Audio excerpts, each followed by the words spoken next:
Today we played Circle of Hands, published by Adept Press, written by Ron Edwards.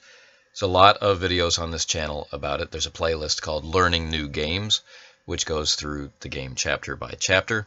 So if you want to follow along at home, there's a lot of ways you can do that. I recommend going to the Adept Press website itself, and you'll find a whole large section about Circle of Hands there. So this is our first recap and reflections video, and this image gives you a quick view of what kind of game and where it takes place. This is an Iron Age land where magic is real, and it has two warring sides, and neither side, can we say, is the right side. Now, this first venture takes place in a small maritime community on the rocky coast of Rolke. It's a fishing community, among other things. And it has fallen on very, very hard times. This community is called Bridgewater, in tribute to a place where I used to live, and just because there is something about the match of that name and the place. So, our company of players turned out to be 2 people. Unfortunately, Same Old G had to drop out of the project due to real-life concerns, and so we had 2 Circle Knights appear in the small fishing community of Bridgewater. And why they were there, the way that the game is played, we're not really sure, but one of the things that they had heard about the community is that there are rumors that someone, a smith in this region, was able to make steel. As I said earlier, this is an Iron Age community. Which doesn't mean that steel doesn't exist, but the propagation of that kind of technology is very, very limited and prone to being snuffed out by the vagaries of fate. So maybe it was for the steel that they came, or maybe something else. Maybe they had met travelers along the way who had left this region for reasons that they did not want to share. Whatever it was that compelled the knights to come, they have arrived. And our first scene was one from a high mountain ridge looking down at the community as it tumbles basically into the sea, and they get their first look at the ruin, but they didn't really comprehend what they were looking at. The mechanics of the game gave us a way to know from the beginning if there was context to which the knights were sensitive or not, and the knights really didn't from a glance know what was wrong with this community. It was outside of their experience. And they separated at this point. One of them, played by Eloy, whose channel is Umbermancer, he was playing Black Hadric, a former priest who had become a wizard, who is now a participant of, or a member of, the Circle. The Circle does not hold to black magic or white magic. They use it all, and they consider themselves to be gray, and they're part of the last stages of a magical war to drive out these magical forces from the land to allow safety, perhaps, to reign. And he meets 2 people on this high ridgetop, an old woman and a young woman. These are the first of our 2 named characters. There's a very specific style of preparation that is done, and you can learn more about that in the specific preparation video, which will also be released on the channel after this.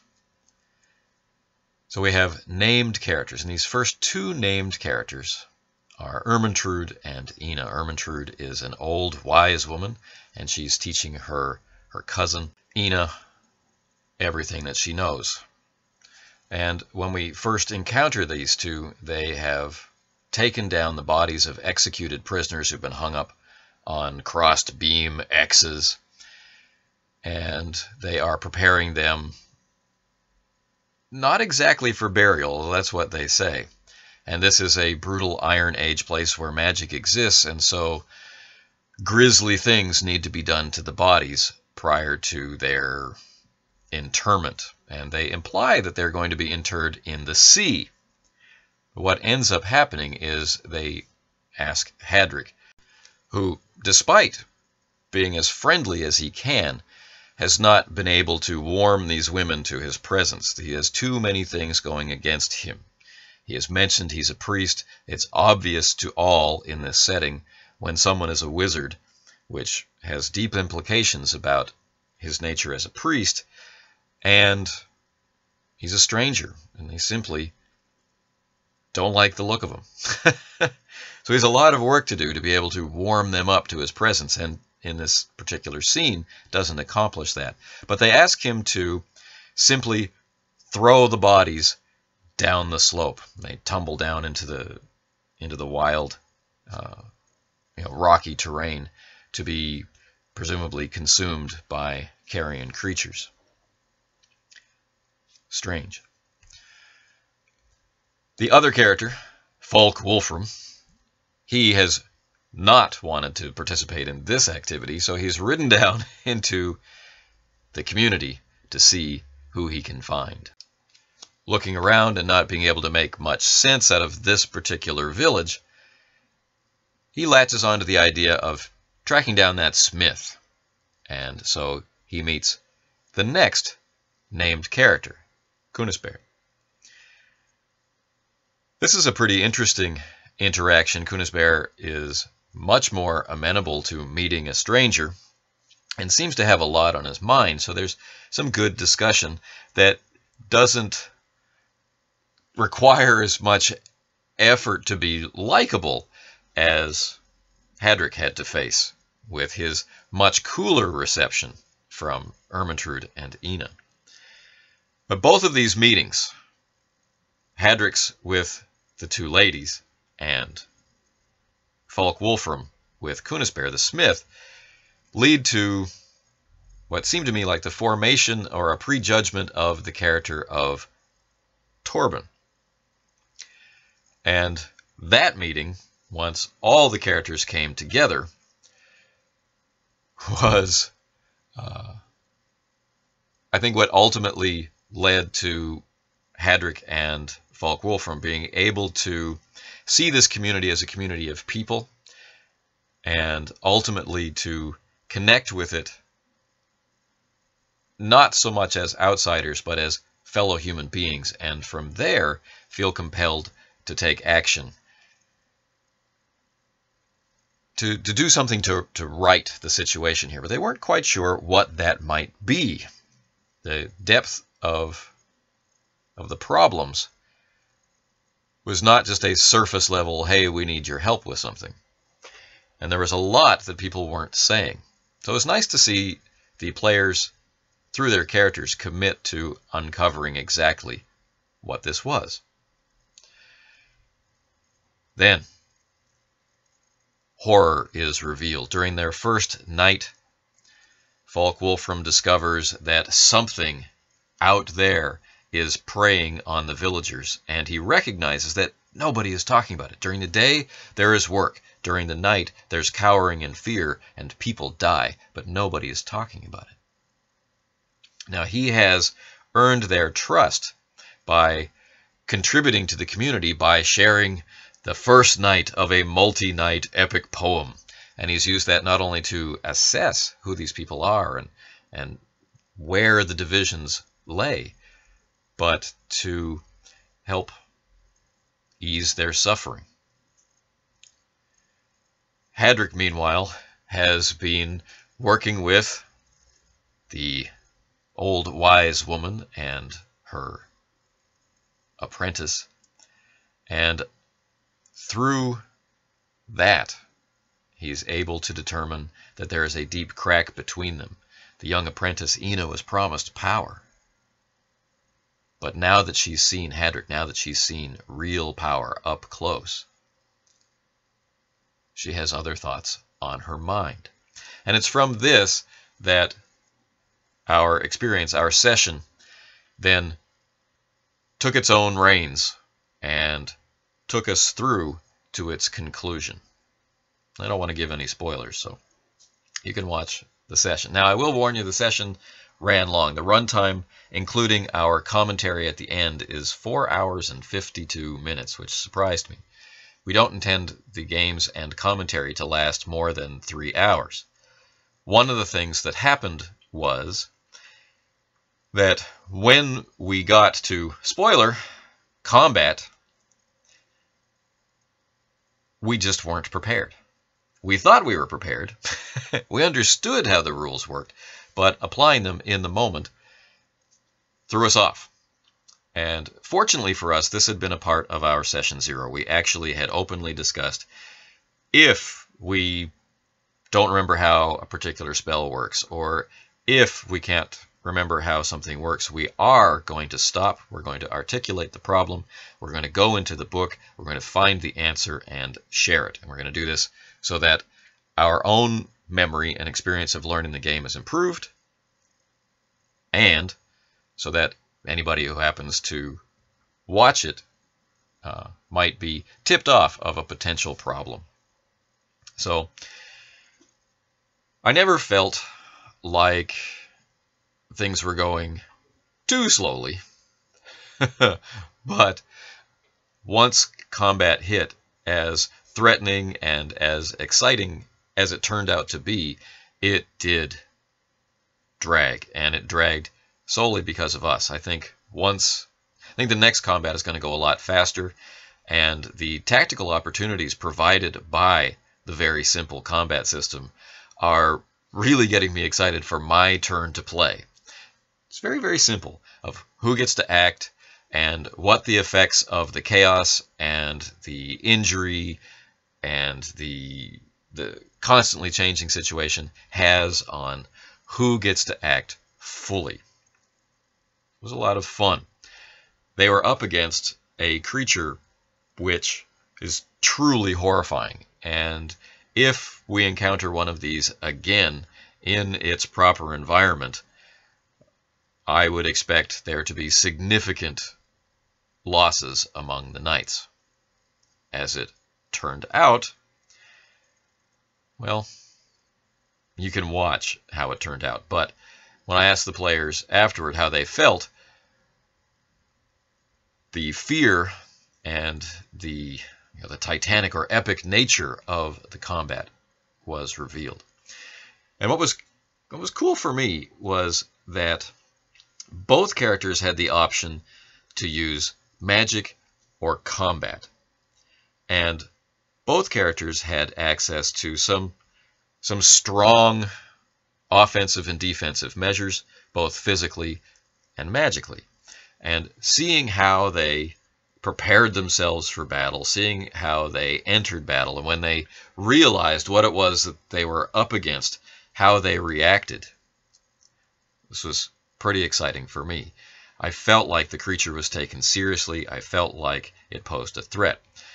Now, because of all the questions we had in combat, I felt on my side of things, we talked about it afterward, I felt I wasn't bringing as much of a challenge and as much of a threat as was perceived on their side of things. And I thought that was really interesting.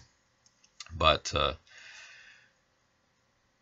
ultimately, the next battle is going to be more brutal as different decisions get made in different ways. And as we move through them more quickly, that sense of tension which we all felt should be ramped up. So, we went through arrival in a community and connecting with the community, and then choosing to act against something which we could not stand. So I felt like, in that sense, the Circle of Hands experience was met. There are parts of my preparation which came out completely differently than what I was trying to put in to the game. And what I was trying to put into the game was solely what I had generated randomly in the adventure preparation. Meaning, there was to be an atmosphere of horror, of degradation, And I did not feel like that came across. Had the venture gone in such a way that many more nights had been spent uncovering what was going on there, I feel like maybe that could have been communicated more. But perhaps it means that I didn't press hard enough on this second component of horror, and that the effects of what the community was like took center stage rather than the components that were present in it. If play turned out to be satisfying for both players, and if it creates something interesting in terms of being an episode, then I feel that the session was successful. But at the moment, sitting here reflecting, I'm not sure that my implementation of the very small and controlled bit of preparation was handled well. But maybe it did what it was supposed to do. I am happy with how the session went. I, of course, wish it had gone more smoothly. I wish that we could have just played without ever needing to reference the rules and so on and so forth, but that is not what we got. But I really, really am satisfied with the material that we got. So to finish off this reflections video, I think it's important to talk about things that we feel could be done differently. Obviously, we could have been better prepared, and we've said enough about that in this video, I think. So let's look at something else. In the days leading up to running the game, we talked a lot about narration and different ways that different games handle it. One quick example is that you state an intention, you roll success, then the player narrates or describes. If you roll a failure, then the game master narrates or describes. This game doesn't give a specific procedure. It gives a lot of very specific procedures for everything else. And so it kind of stood out in conversation that this hadn't been made obvious. Do this when you roll the dice. It's more implied. So we talked about different ways that we could follow the implications in the text. So if we are going for an in-character experience as the character, what often gets referred to as an immersive in-character experience, or immersing in character, so that we try and do as much through the lens of the character as the character would actually be seeing and doing things. We run into a bit of a conflict if you then have to, basically out of character, inquire from the game master if something is there. So we talked about ways that this could be obviated, such as assuming the presence of things which should be there. But this still leaves you with the game master has control over the environment, and that is how, in many respects, they are able to play. They've got these named characters through which to act, and they have the region or village or site of the venture that they have created, and this is how they get to contribute to what's going on. The active element is the characters and what they set in motion in the material that the game master has brought. So there can be gray areas where we're not sure if something wasn't described, is it there or not there? And so we had a very clear and obvious case of that in the very first scene. We have these two women who are preparing the bodies, and we don't know what they're going to do with them yet. And there's a question of, is there a cart here? Like, are they going to be carting them down the hill, or it was implied that the character is trying to figure out a way that he can help them, but the player isn't sure exactly what's in the environment. So that's on me as the game master for not making it clear that they were there without a cart, they were there without a horse. At the same time, the player is right to wonder, how are they going to do that? So we could handle it in any number of ways. The simplest, I think the most common way, is to say, is there a cart here? Get an answer and move forward with what you want to do. An alternate method, if because you play a variety of different games, because there are very different ways to handle narration and description in games, one of the ways that you can approach this is to actually describe what your character is doing. Use that to spark more description. And as always, interact with the characters who are present with you in the scene. So in that case, we got, is there a cart here? It could have just as easily have been, I walk around the area, I look down at the community below, and this will invite more description, revealing that the women are up there just by themselves. And of course, conversation did turn up what it was that they were going to do with the bodies, which was just hurl them down the mountainside so that they could be consumed by whatever carrion animals there are, after the grisly preparations of a magical Iron Age society had taken place. And so after that momentary certainty, uncertainty of what's in the environment, what can I be sure is in the environment or unsure is in the environment was handled in those first few moments of play, we settled down into a much more comfortable navigation through the environment, where it wasn't necessary to ask the game master, what's going on? So finding that balance, first session of a new game with people who haven't played together that often, you'll expect to have moments of uncertainty as players about how to play. And without talking about it, without saying, this could have been different, and let's try making it different in this way, or let's keep doing exactly that because that is what I'm looking for. How can we ever get it if we don't talk about it? So that's one of the other reasons why we do these recaps and reflections videos. And so this has gone on long enough. On the Umbramancer channel, you'll be able to find Eloy's reflections, and on the Ivan Mike 1968 channel, you'll be able to find Ivan's reflections. And later on this channel, I'll be releasing the preparation video to reveal what it was that I was to bring into the scenario, and we can then see if we're surprised or not, or if we can identify those themes in motion. All right. Thanks for listening.